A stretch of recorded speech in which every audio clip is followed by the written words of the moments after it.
नमस्कार, आप देख रहे हैं दर्श न्यूज। मैं हूं आपके साथ रितेश शर्मा। बिहार में कांग्रेस के 9 उम्मीदवारों की सूची में भी नेता पुत्रों को तवज्जो दिए जाने को लेकर सूबे के पार्टी नेताओं कार्यकर्ताओं के बीच जबरदस्त नाराजगी और बेचैनी दिखाई दे रही है।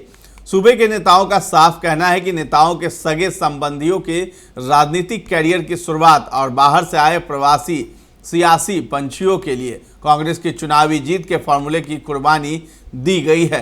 अंशुल अभिजीत को उम्मीदवार बनाने का ऐलान होते ही प्रदेश के कुछ नेताओं ने कांग्रेस संसदीय दल की अध्यक्ष सोनिया गांधी से लेकर पार्टी नेतृत्व तक अपनी नाराजगी और शिकायत पहुंचा दी है।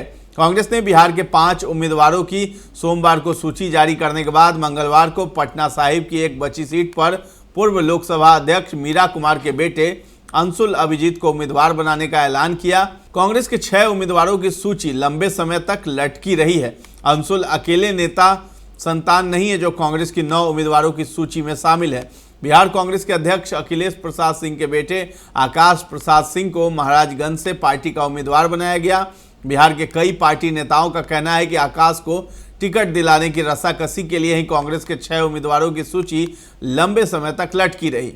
टिकट की दावेदारी में शामिल प्रदेश के कुछ नेताओं ने हाईकमान को यह तर्क भी दिया कि आकाश 2019 के चुनाव में रालोसपा के उम्मीदवार के तौर पर मोतिहारी सीट से चुनाव हार गए थे।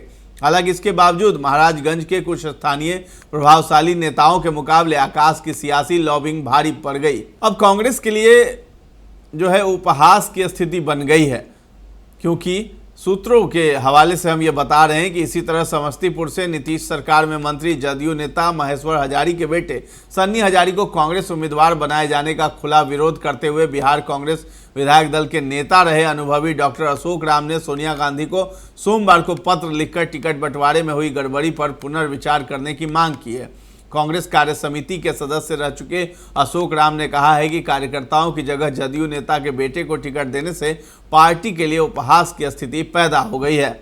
बाहरियों को उम्मीदवार बनाने से कार्यकर्ताओं में निराशा भी देखी जा रही है। बिहार कांग्रेस के एक अन्य वरिष्ठ नेता किशोर कुमार झा ने कहा कि 2019 के चुनाव में पूर्णिया में भाजपा से आए उदय सिंह पप्पू और मुंगेर में जदयू से आई नीलम देवी को टिकट देने का प्रयोग सफल नहीं हुआ था और दोनों हार गए। फिर भी बाहरियों को उम्मीदवार बनाने से कार्यकर्ताओं में निराशा देखी जा रही है।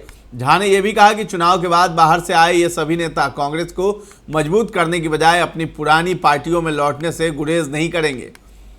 टिकट बंटवारे में हुई अनदेखी को लेकर भी नाराजगी है। बताया जाता है कि बिहार के कुछ अन्य वरिष्ठ नेता जिसमें निखिल कुमार और विजय शंकर दुबे जैसे नाम शामिल हैं, वो भी टिकट बंटवारे में हुई अनदेखी को लेकर नाराज हैं। दिलचस्प ये है कि बिहार में 9 सीटों पर चुनाव लड़ रही कांग्रेस के उम्मीदवारों में 4 नेता पुत्र हैं। इसमें आकाश, सन्नी हजारी और अंशुल के अलावा भाजपा से आए मुजफ्फरपुर से उम्मीदवार अजय निषाद भी शामिल हैं। निषाद पूर्व केंद्रीय मंत्री दिवंगत कैप्टन जय नारायण निषाद के बेटे हैं और चुनाव से ठीक पहले कांग्रेस में शामिल हुए थे। वहीं सासाराम से टिकट पाने में कामयाब रहे मनोज कुमार बसपा से आकर कांग्रेस का टिकट लेने में कामयाब रहे हैं। दिलचस्प ये भी है कि बिहार में कांग्रेस के सभी 9 उम्मीदवारों की सूची में केवल 3 कटिहार से तारिक अनवर, भागलपुर से अजीत शर्मा और किशनगंज से डॉक्टर जावेद ही पार्टी कैडर से आए नेता हैं। तो कांग्रेस के लिए बिहार लोकसभा जो चुनाव है उसमें जो है ये राह आसान नहीं दिखाई दे रही है, क्योंकि अंदर ही बवाल मचा है और अंदर जितने भी प्रदेश कांग्रेस हैं उसके जो नेता हैं कार्यकर्ता हैं वो काफ़ी ज़्यादा बौखलाहट में हैं और सोनिया गांधी से लेकर राहुल गांधी तक इसकी शिकायत दर्ज करा चुके हैं। अब देखना दिलचस्प है कि आगे क्या मोड़ लेता है। चुनाव के नतीजे जब आएंगे तो सब कुछ साफ रहेगा। फिलहाल आप दर्श न्यूज के साथ बने रहें और ये जानकारी कैसी लगी है कमेंट सेक्शन में बताएं। अभी के लिए बस इतना ही, धन्यवाद।